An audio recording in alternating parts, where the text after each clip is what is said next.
Baik, kembali lagi dalam pelajaran RBT tingkatan 2. Tajuk hari ini percanggahan fizikal. Pertama, mengenal pasti dan menganalisis percanggahan fizikal. Mengenal pasti percanggahan fizikal ialah keadaan yang berlawanan antara satu dengan yang lain yang diperlukan dalam sesuatu objek. Contohnya, fizikal yang besar berlawanan dengan fizikal yang kecil. Percanggahan fizikal pula dianalisis untuk memilih keadaan penyelesaian masalah inventif secara pemisahan yang sesuai. Okey, contoh di sini gambar meja. Percanggahan fizikal terhadap meja ini ialah yang pertama, besar dan kecil. Okey, yang kedua, tinggi rendah. Besar kecil tu parameter dia saiz lah.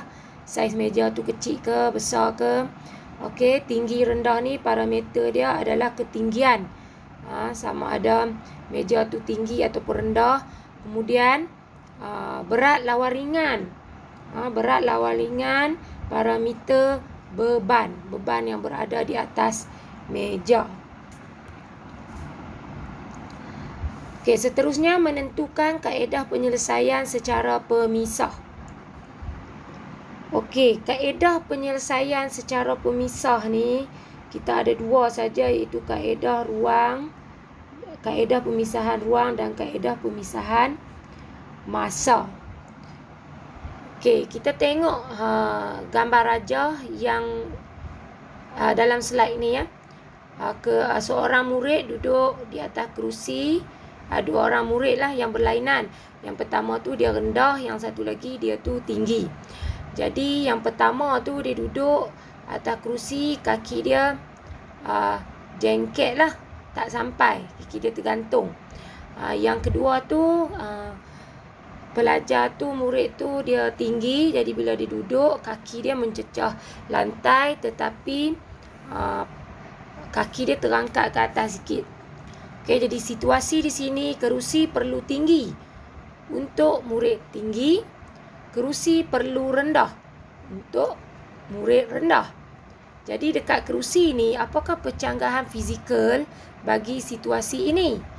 Percanggahan fizikal kat sini tinggi lawan rendah, iaitu ketinggian, parameter ketinggian. Jadi persoalan dekat sini, adakah kerusi perlu tinggi dan rendah pada masa yang sama? Jawapan dia ya.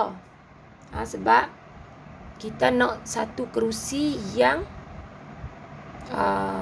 orang tinggi boleh duduk, orang rendah pun boleh duduk.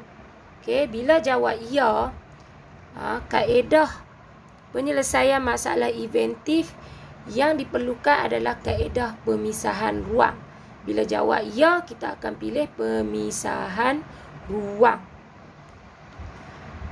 Okey, menentukan kaedah penyelesaian secara pemisah. Situasi yang kedua, kita tengok gambar kemah tu. Situasi dia, kemah perlu besar semasa digunakan.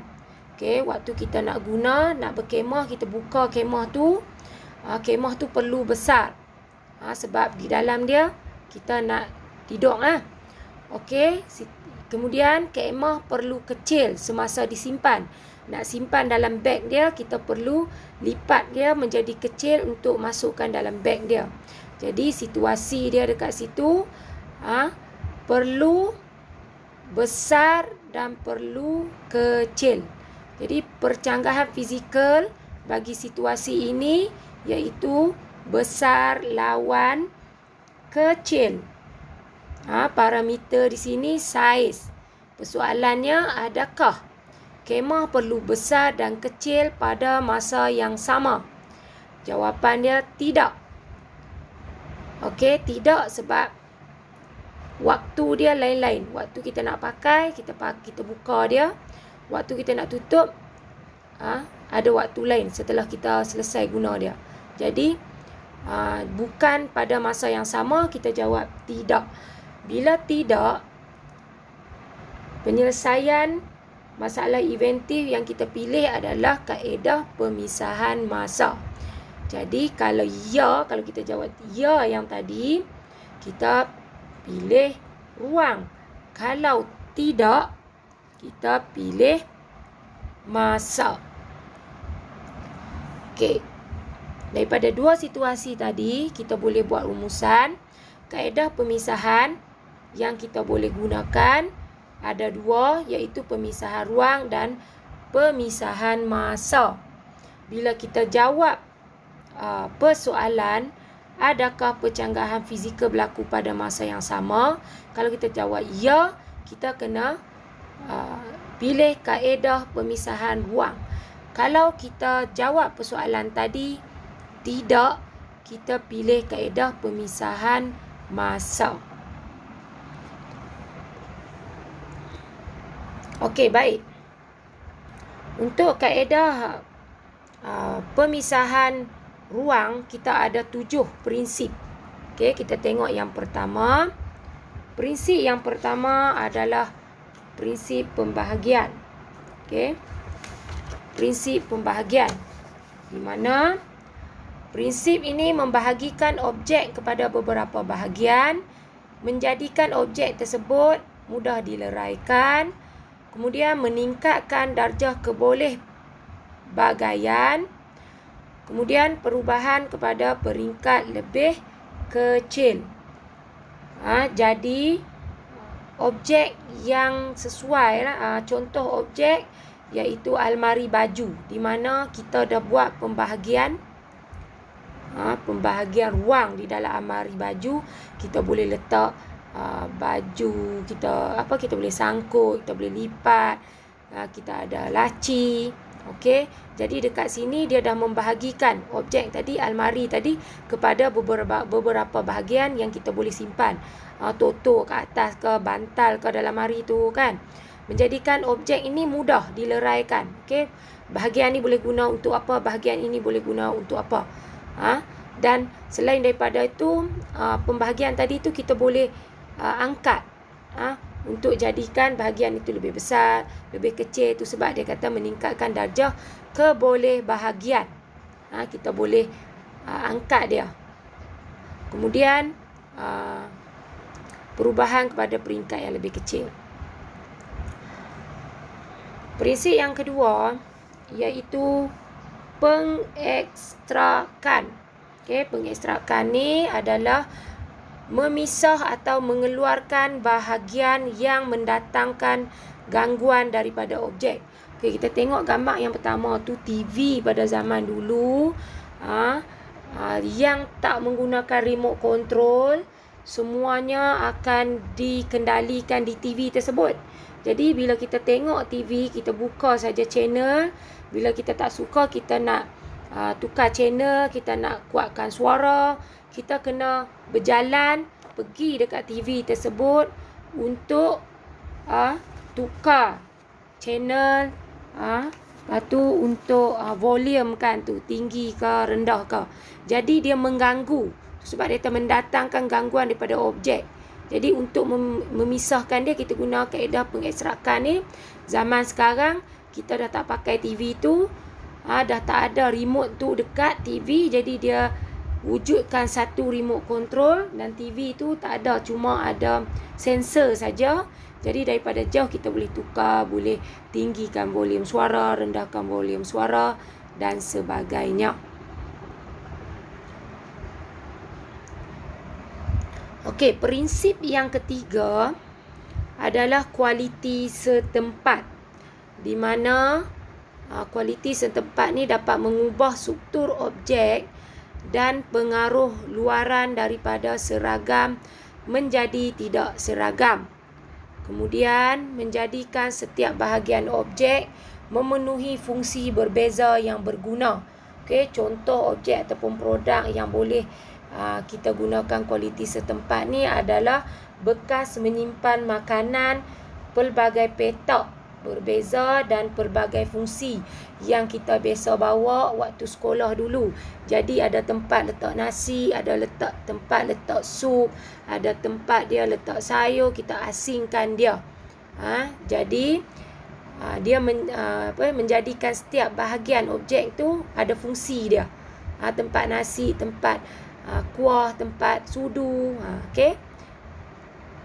Jadi dia mengubah struktur objek tadi. Objek tadi adalah bekas simpanan yang kita tengok daripada luaran. Kemudian daripada seragam jadi tidak seragam. Seterusnya, prinsip yang keempat adalah penyarangan.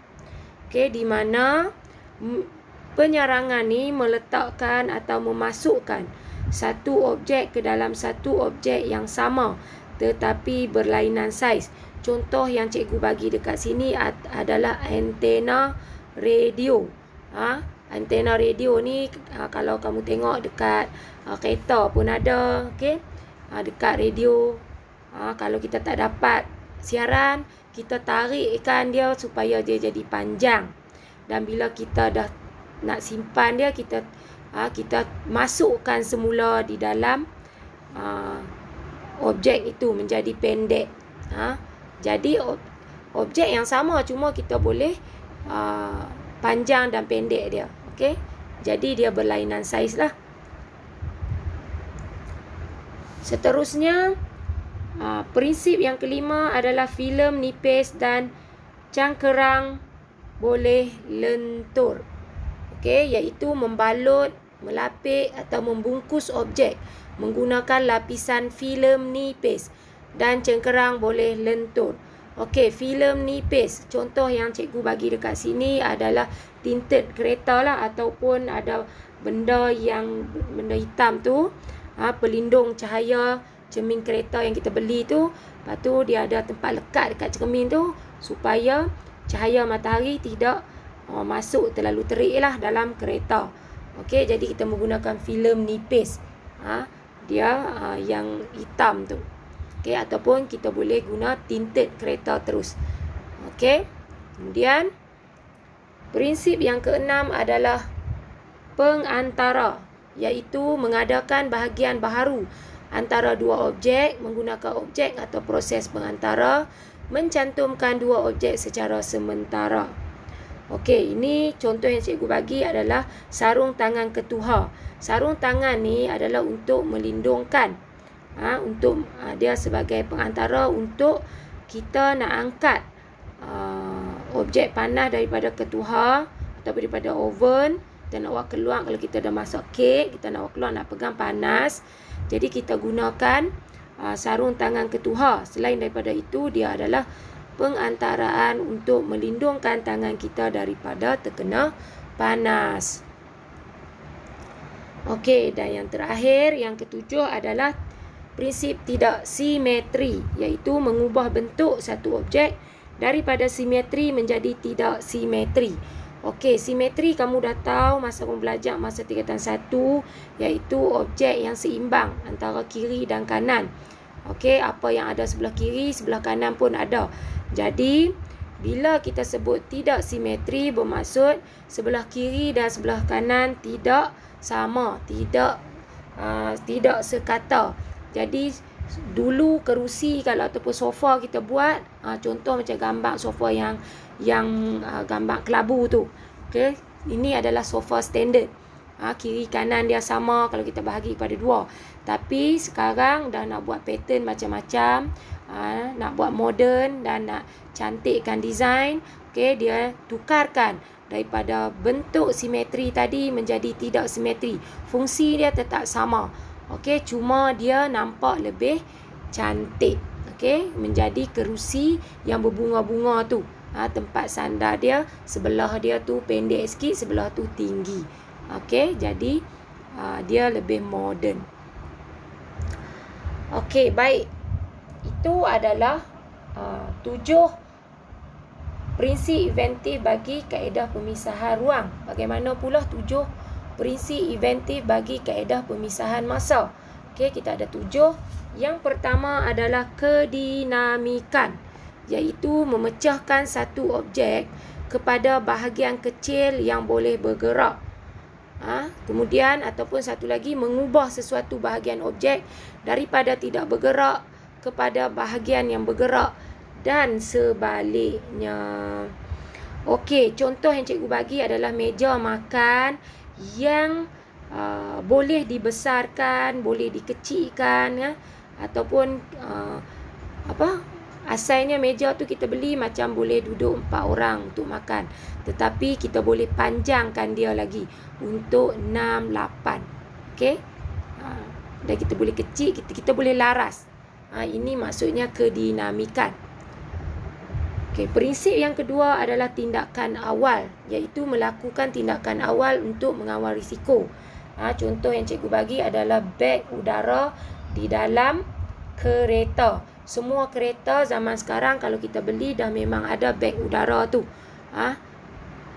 Jadi ini adalah satu tindakan awal yang kita kata sekiranya berlaku kemalangan, benda tu dah ada. Sekiranya berlaku kemalangan, beg udara tu dah ada yang dapat mengurangkan risiko kecederaan. Okey. Seterusnya, nombor 3 adalah tindakan berkala. Tindakan berkala ini adalah menukar tindakan berterusan kepada tindakan berkala. Contoh cikgu bagi adalah lampu jalan, dia akan menyala apabila waktu siang, waktu malam. Okey, bila dia dah kesan suasana malam, lampu jalan automatik akan menyala. Dan bila siang ada cahaya siang, okey, automatik lampu jalan akan terpadam. Jadi tindakan dia berterusan. Itu yang kita panggil berkala. Dia akan menyala waktu malam dan terpadam waktu siang. Begitu jugalah seterusnya. Okey, seterusnya yang keempat adalah tindakan keterlaluan, iaitu jika tindakan tidak berhasil, lakukan tindakan yang sama tetapi secara berlebihan atau berkurangan agar dapat memudahkan penyelesaian. Contoh cikgu bagi kat situ adalah proses menabur serbuk gula di atas donat. Donat ni adalah sejenis kuih yang tawar. Jadi kita nak bagi dia rasa ada manis, kita tabur gula. Okey, kita tabur gula untuk bagi rasa manis. Tetapi tindakan keterlaluan ni bermaksud kalau kita nak kurang manis, kita boleh kurangkan gula tadi. Tapi kalau kita nak manis, kita tambahkan gula tadi. Okey, jadi itu yang kita panggil, jika tindakan yang kita letak tadi, kita rasa kata gula tadi kita dah letak, kita rasa macam tak cukup manis, kita tambah. Kalau dia terlalu manis, kita kurangkan dia. Okey. Seterusnya, prinsip yang kelima, pengembangan terma, iaitu menggunakan prinsip terma, pengembangan atau pengecutan terhadap sesuatu bahan. Contoh cikgu bagi kat sini adalah landasan kereta api. Kalau kamu tengok tu jari tu dia tunjuk dekat ada satu ruang lah yang dia terpisah sikit landasan tu. Kenapa dia buat macam tu? Sebab kita ada waktu siang bila panas, besi tadi dia akan mengembang. Bila mengembang, besi tadi akan memanjang ataupun membesar lah, dan dia bercantum. Lubang tadi tu tak nampak dah, tak ada. Tapi bila malam, besi tadi akan kecut. Sebab dia sejuk, jadi dia kecut dan dia akan kembali seperti dalam gambar ni. Okey, itu maksud pengembangan terma. Seterusnya, prinsip yang keenam adalah pembuangan dan pemulihan, iaitu membuang bahagian yang telah menjalankan fungsinya. Cikgu letak kat situ adalah pinggan pakai buang. Okey, kalau kita pergi kenduri zaman sekarang, semuanya menggunakan pinggan pakai buang ini. Bermaksud bila kita guna dia, kita letak makanan, tu fungsi dia untuk meletak makanan. Jadi bila kita dah makan dia, makan nasi tadi dah habis, pinggan tadi kita tak basuh, kita terus buang. Tu sebab dia kata membuang setelah menjalankan fungsi dia. Dan yang terakhir adalah tindakan berterusan yang berfaedah, iaitu menjalankan sesuatu kerja secara berterusan. Gambar yang saya bagi kat sini adalah generator ataupun jana kuasa elektrik. Kalau kamu suka pergi pasar malam, okey, macam mana dia nak nyalakan lampu dekat payung tu, dia gunakan generator ni. Okey, dia hidupkan. Bila dia hidupkan, aliran elektrik akan ada dan lampu tadi akan menyala. Selagi kita tak off, selagi kita tak tutup switch dia, dia akan menjalankan kerja dia secara berterusan. Bila kita off, okey, berhentilah lampu tadi dan elektrik tadi akan terputus. Okey, baik. Itu adalah 7 prinsip inventif bagi kaedah pemisahan masa. Okey, jadi sekarang kita tengok menjustifikasikan cadangan perubahan reka bentuk berdasarkan pemilihan prinsip inventif. Kita nak tengok prinsip inventif mana yang sesuai digunakan bagi sesuatu situasi. Contoh cikgu bagi kat sini adalah meja perlu berat untuk menampung beban dan perlu ringan untuk dialihkan. Kamu tengok gambar kat situ, beban dekat atas meja tu letak buku banyak, jadi berat. Bila berat, kaki dia goyang. Kemudian satu lagi, meja tu kita suka alih-alih dia. Jadi dia perlu ringan. Jadi dekat sini penjangkahan fizikal dalam kes ini adalah meja perlu berat dan ringan, iaitu berat lawan ringan. Perimeter dia adalah beban. Okey, baik. Macam mana kita nak buat cadangan? Cadangan perubahan reka bentuk berdasarkan kaedah penyelesaian masalah inventif secara pemisah. Okey, kita tengok dalam kolom tadi. Berdasarkan gambar tadi, objek dia adalah meja. Penjangkahan fizikal adalah berat lawan ringan. Situasi tadi, meja perlu berat untuk menampung beban yang banyak dan perlu ringan untuk mudah dialihkan.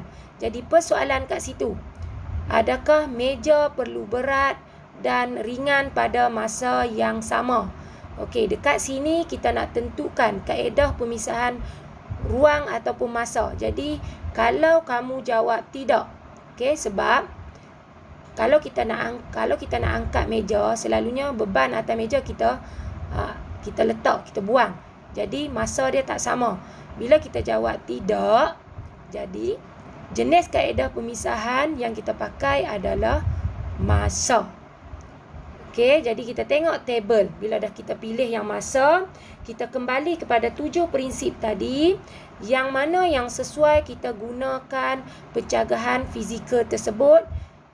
Daripada 7 prinsip tadi, yang masa tadi kita ada kedinamikan, tindakan awal, tindakan berkala, tindakan keterlaluan, pengembangan terma, pembuangan dan pemulihan, tindakan berterusan yang berfaedah. Jadi daripada 7 tadi kita pilih kedinamikan, iaitu mengubah sesuatu bahagian objek daripada tidak bergerak kepada bahagian yang bergerak dan sebaliknya. Okey, jadi cadangan perubahan reka bentuk kita ada 2 cadangan. Cadangan A, kita kata kaki meja boleh ditanggalkan daripada cantuman dengan mudah dengan muka meja yang menggunakan konsep ikatan skru boleh pasang buka. Okey, di sini cadangan yang A ni maksudnya kaki meja tu kita boleh buka. Kita boleh buka, kita boleh tanggal dia. Okey. Kemudian yang cadangan yang kedua iaitu B, iaitu memasang roda pada hujung kaki meja agar mudah digerakkan. Ada cadangan pula satu lagi dekat bawah kaki meja tu kita letak roda. Jadi walaupun bebanan dia berat, kita boleh tolak. Walaupun meja tadi berat.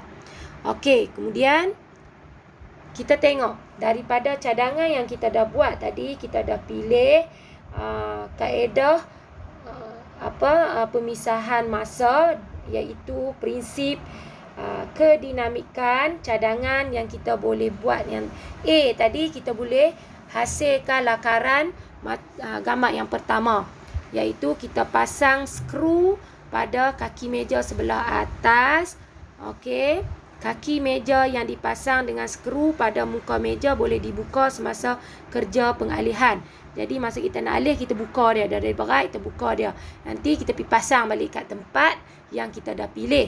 Okey, gambar yang kedua adalah untuk cadangan yang kedua tadi, iaitu memasang roda pada hujung, pada bawah kaki roda, kaki meja tersebut. Jadi bila kita ada roda dekat bawah, senanglah kita hanya menolak saja meja tersebut bila kita nak alihkan meja. Okey, jadi inilah contoh yang kita yang kita buat penyelesaian